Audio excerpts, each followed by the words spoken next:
Hello, welcome to the I Live Truth podcast and channel. My name's Earl, and welcome. So today we're going to talk about kind of a lot of different things, but I think they'll be good. One thing I'm going to touch on is music and what we are subjecting or programming the youth with, and also going to talk a little bit about opportunities, changing your thinking, and motivating yourself, seizing opportunities. So anyway, if you're new here, make sure to subscribe and bookmark ilivetruth.com and share these. Anyway, so if you don't know, I work a factory currently, and I don't want to continue working there for a long time. It's really, really draining for me to just bring myself to even get dressed for work, or especially get myself there on time, especially days like yesterday. We had no snow at all. In the last 3 weeks, I think we've had 3 pretty big storms. The first one, it was a lot of snow, and then it melted within 2 days, 3 days, something like that. Then we didn't have snow for 5, and then we got a really big ice storm, and a bunch of people lost power for days. The ice storm was so bad, telephone poles broke in half, and telephone poles with the electric lines. Seen a couple pictures, and then, it stayed cold for the last week, but there was no snow. And then all of a sudden we got 4 or 5 inches in 7 hours. And the snowstorm was supposed to start an hour before I had to be to work. And I worked almost 20 miles away. And so I'm outside, or I'm looking outside from in this factory, and it's just my vehicle doesn't have 4-wheel drive. I drive a van. Granted, it's been very awesome to me. It's great in the snow. But anyway, I'm in the factory, and I'm this is insane. There's 5 or 6 people that called off yesterday that didn't come in. And I didn't even, at the pre-shift meeting that we have every day, they're we're missing a lot of people today, and it didn't really click to me. But then once it started snowing, I'm oh yeah, these people were smart. They called in because they did not want to drive in this stuff. So anyway, my 20-minute drive turned into a 40-minute drive. I took the highway. The exit that I had to get off on had not even been plowed, and luckily it looked like maybe 2 people drove through it. So I just did not slow down because I did not want to get stuck, and luckily I stayed. I didn't slide at all, surprisingly, and I made it. And then of course there's foot tall mounds, piles at the main road after the exit that I had to, again, plow through, because if I would have stopped, I would have been stuck. And anyway, but I made it. But the whole day yesterday, I'm just thinking, I'm risking damage to my property, my vehicle, I don't think I would have gotten to an accident that would have killed me last night, so I don't really think I was risking my life. However, accidents happen, and I was we should be receiving hazard pay right now. That's what I told a couple of my coworkers, and they just kind of laughed it off. I'm we're risking damage to our property by even driving here, and especially driving home. And for a factory job, yes, the wages are decent, but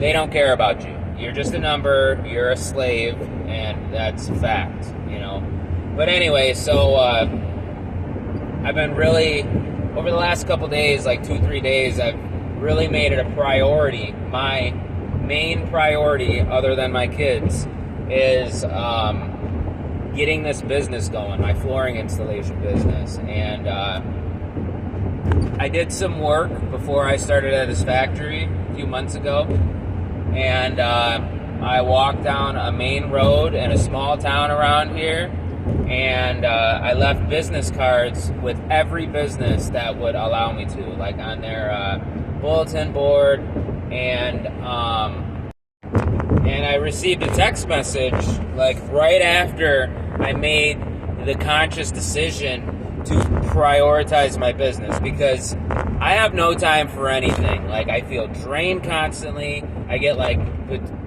6 hours sleep max every night, and I have to go do hard physical labor at my factory job, and don't get me wrong, like, I still do well at work, and they're like, just yesterday they commended me along with a couple other people. They said, they highlighted us in the shift meeting, and they said, you got this much done, 52 orders or whatever it was, and so they're like they were impressed, and that's good, and granted, I don't want to be a slave to a factory, especially a factory that I'm just a number to, I'm just a slave to, but I made the decision to be a good slave, while I still need their money, that job. I said, you know what, I'm going to do it. I'm going to do my best. I'm going to give it my all. As much as I hate being here, I have to be here. So, and that's a good point, for a lot of people. A lot of people that hate their jobs but are making no effort to free themselves, to become responsibility for their income on their own without being an employee, If you're a slave and you don't have another way to pay your bills, you better be a good slave, because your slave owner has the power to cut you off. And it's fact, so be a good slave unless you're willing to do what you need to do in order to free yourself, to become responsible for yourself. But anyway, so yeah, I made the decision to focus on my business, because that is the thing that's within my power that will make my life significantly better, because I can make at least quadruple at least triple, potentially like 6, 7, 8 times what I make. And I make decent money at this factory. Definitely great for around here. Anyway, so I made the conscious decision. I'm going to focus on my business. I got everything set up to where I can become insured. I'll be insured, fully insured very soon here within, if it's instant, by the end of the weekend. It's Saturday right now. And have everything set up to be good on paper. And I don't know how long it takes to get a tax ID number, FEIN, I think it's called, but I'm guessing that process might take a month. So it could be a month before I'm actually able to get insured. I don't know how long it all takes. I haven't even looked it up. I know what I need to do, but my plan was to already have it done today at this point of the day. But I got a text message from a woman who seen one of my business cards that I left months ago, and she said she's just been hanging on to it. And so she texted me. I replied. I think this was like Tuesday or something. I told her I could come look at it on Saturday. So I went and looked at it today. Despite even getting the huge snowstorm, I texted her. I was texting her too, at the beginning of the week, and I was like, I set up a time. I picked the time. She said it works for her.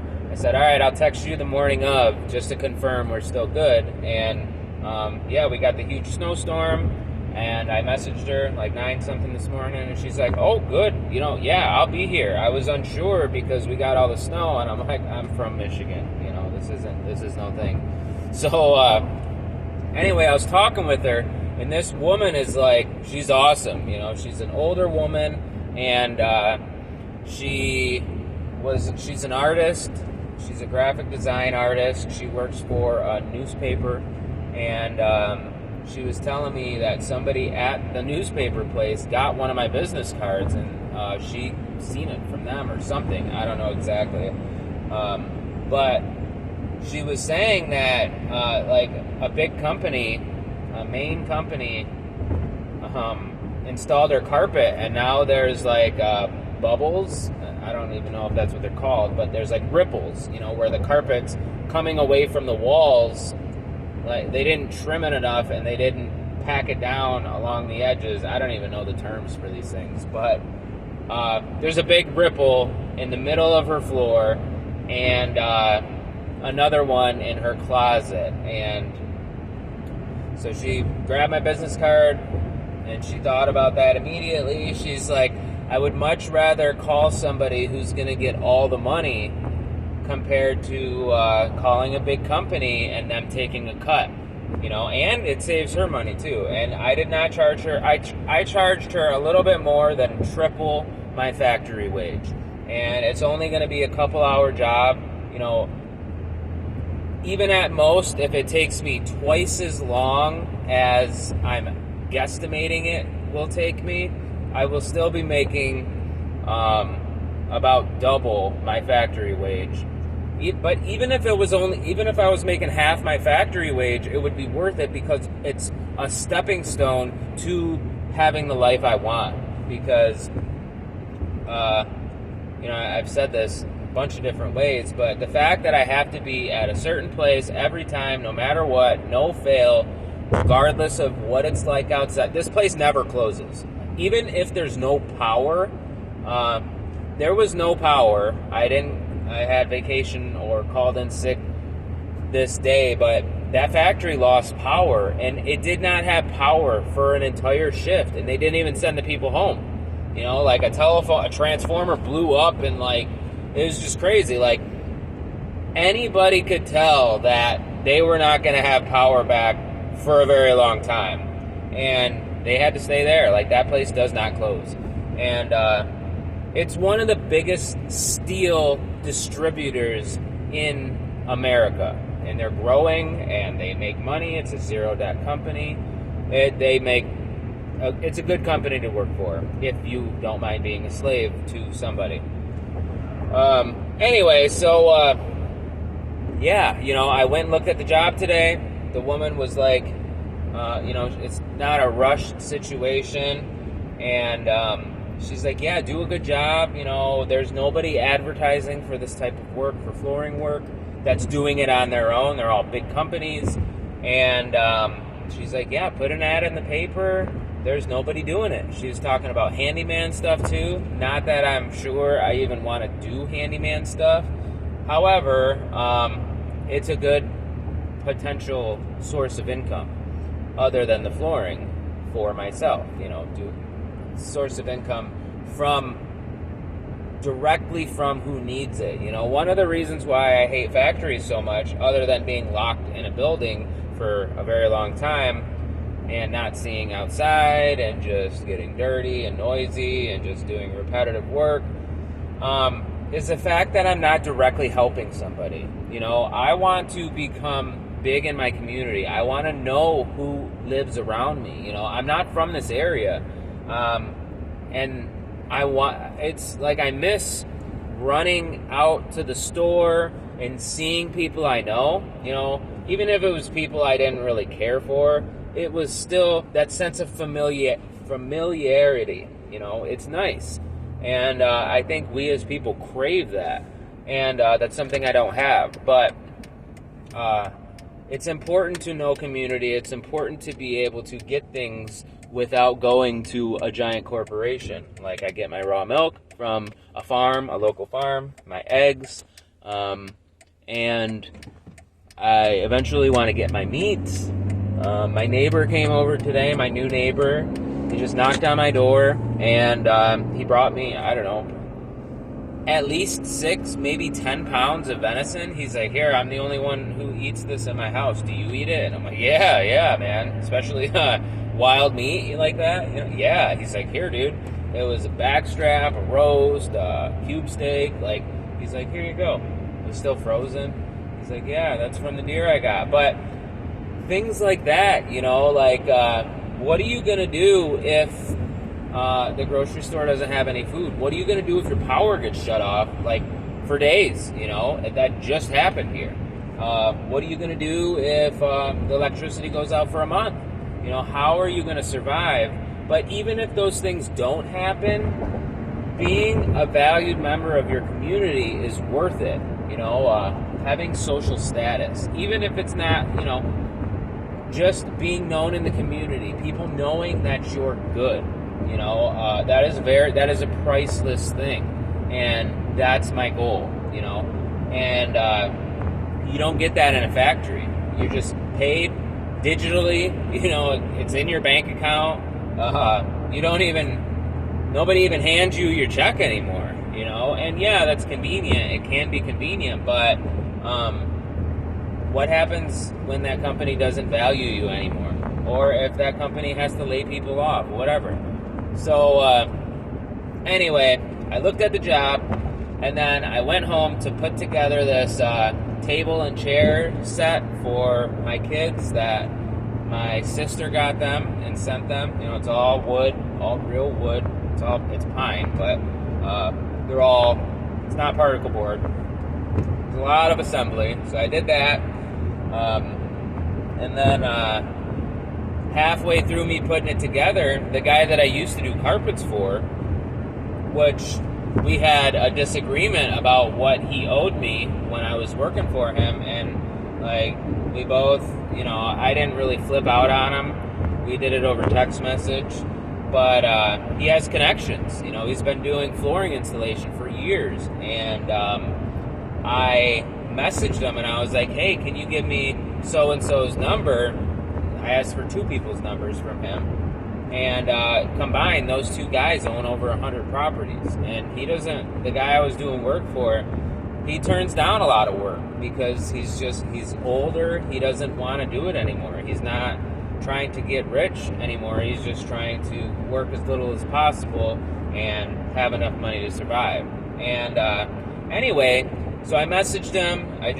He ended up paying me what he thought he owed me from before, which is less than I thought he owed me. But it wasn't a big deal, so I was putting together the table and the chairs, and I got a message from him, and he's like, hey, do you want a side job? And I'm like, yeah. I don't really, I'm thinking in my head, I don't really feel like working. I'm dead tired, super sleep deprived. I'm hungry right now. But he's like, here's the guy's number. He has a lot of work to do, and that's where I'm going right now. I just got the number an hour ago, and I'm going to meet him. And, I'd much rather just relax, do the stuff I need to do at home. The same neighbor that gave me the free meat, he gave me a crib, and I need to go get it. It's just below me, but it's in a closet. I need to carry it up and blah, blah, blah. But, it's already, lots of good things are happening just from me making the conscious decision. Like, all right, I'm going to go 100% on my factory or on my business. I don't care how tired I am. I'm going to do my best to free myself. And so that's the thing about seizing opportunities. Now, the music part. So, at that factory I work at, we are allowed to listen to music. It doesn't really make sense, but we're not allowed to wear headphones, but we can have gigantic Bluetooth speakers blaring super loud. And we're not supposed to have our phones on the floor, but everybody uses the Bluetooth on their phone with their phone in their pockets. Anyway, I work with a lot of people, and there's a lot of people listening to different types of music and different songs. So I was working next to a young kid, and, I think he's like, 20, maybe 21 now. But I analyze the music. I don't listen to much music in my free time. I listen to podcasts or audiobooks or just my phone reading text books. But he was playing a very, very popular song, and it's by Akon and Eminem. It's called Smack That. And I'm sure most people have heard that song. They play it on the radio a lot. And knowing that they played it on the radio so much is why I wanted to talk about it on here today. So, the song, Eminem, everybody knows who Eminem is. Presuming. So, a lot of people listen to Eminem. He's very popular, and it's pretty much hate music, the first time I heard Eminem was, I was in, 5th grade, maybe even younger, 3rd grade, 4th grade, I don't know, but the Marshall Mathers LP had just come out. It was still new, the Marshall Mathers CD, and I got the edited one, and my friend had the parental advisory explicit, he had the unedited or whatever, the adult version, the explicit version, and all of his songs, they're about killing his wife, not all of them, but they do not teach good things, and they play them on the radio, and especially that Smack That song, Akon, it's this dude, his first big song was Locked Up. I'm locked up, they won't let me out. It's about him being in prison. I don't know what he went to prison for. I was going to look it up before this episode, but I do these spur of the moment. So, anyway, the Smack That song was all over the radio when it was played. And do I think that we should only play Christian music on the radio, or, people should only make that kind of music and sell that kind of music in stores like that? No. But back when I was a kid, you had to be 18 to buy the unedited version of a CD, and you had to physically have the CD. And now, they're playing songs like Smack That. The song is about assaulting women in a public place. Well, maybe not a public place because it's in a nightclub or a bar or whatever, but it's just crazy, we play we broadcast this music to everyone everywhere. You don't even, everybody can get songs on the radio. There's no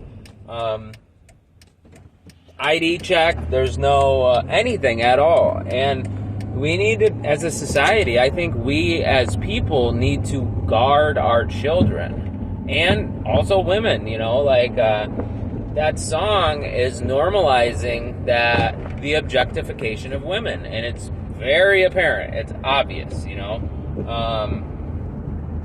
it was just nuts. I cannot believe how this song was on the radio, and that's adult music, kids should not be listening to that sort of thing, and we should definitely not be playing it in front of our children, it's just society is in a really bad place right now, and if more people don't start thinking about these things, I think it could get very chaotic, not even anytime soon, but the next generation, normalization happens over a very long period of time, and it's just something to look out for, a lot of people sing these songs, they don't even know what, they do it unconsciously. And that's definitely, when you're listening to music like that, it's tied to emotion, it's very catchy, it affects you subconsciously, it affects your state. If you're always listening to stuff that is talking about women like that, and you're going to, normally, you're going to act a certain way towards them. I was talking to this woman that I used to go to school with, and she was in a very abusive relationship with the father of her kids, and he assaulted her many ways, and she said that she assaulted him as well. But she's like, hey, if you ever need any help with your flooring business and the jobs are close to me, I'm down to help. And like, this is a really little girl, you know, she's smaller than me, and I'm not very, I'm like on the very small side, you know. I'm not that tall, I don't weigh it a lot, but yeah, she's like, if you ever need any help. And like, my answer was, and she's very attractive, she's always been very attractive, and I was like, I wouldn't hire a woman to work for me doing this kind of work. And she's like, oh, you know, I obviously got offended, and she's like, well, I do, you know, she was doing like landscaping and construction in the past and stuff, and she's like, I was running circles around those men, blah, blah, blah. And I was like, oh, no doubt, you know, I do have no doubt in my mind that you work harder than a lot of so-called men, but men and women are just built differently, you know. And because I have that belief, because I'm not trying to play make-believe or act like they're the same as men, I wouldn't assault a woman, you know. And I told her that. I was like, because I'm not trying to play make-believe or trying to include everyone and everything, I would never punch or choke a woman, you know. And that's because I have a belief on it, that women are inherently... It's not a belief, it's a fact, you know. Men can't get pregnant, women can't impregnate men, you know. They are different. And if we're constantly listening to music that objectifies women and treats them like objects that we don't have to be loyal to, that we don't have to love, protect, nurture, yada yada, we're not going to do that. You know, we are going to react in a way influenced by the music we listen to, or the media we consume, or the things we're exposed to. And so I never listen to the radio when I'm with my kids, when they're in my van. We do listen to music, but it's music that I have vetted, you know. I've listened to it, I've seen it, or I've looked up the lyrics in a lot of cases. So that, what else did I say I was going to talk about in this? Seizing opportunities. Oh, I've been listening to and reading content from this guy called Jim Kwik, Kwik. He's like a memory master guy. He had a brain injury. He had 2 brain injuries. The big thing is that his teachers used to call him the kid with the broken brain because he took forever to read. He couldn't, you know, he had brain damage. And now he's a memory master, and he's talking about changing your thinking. So I seen an ad on Facebook, and I watched the video, and then since seeing that video, that's when I said, you know what, I want a different reality, so I'm going to think differently and prioritize different things. But if you haven't heard of him, check him out. Jim Kwik, Kwik. He's got this book called Limitless. He's got like this online school that teaches you, like, there's a bunch of different courses. Kind of expensive, but worth it if you're trying to change your life. Anyway, okay, I found I am at the place. So if you enjoyed this content, make sure to like, comment, share, and subscribe. Also bookmark ilivetruth.com and join the Telegram group. I Live Truth. You can search for it, or you can just go to the web address t.me/ILiveTruth. Also, you can listen on Spotify. Easy way to get there is spotify.ilivetruth.com. It'll take you right to the app. Anyway, hope everyone's having a good day, and seize opportunities. Be better. Free yourself. Later.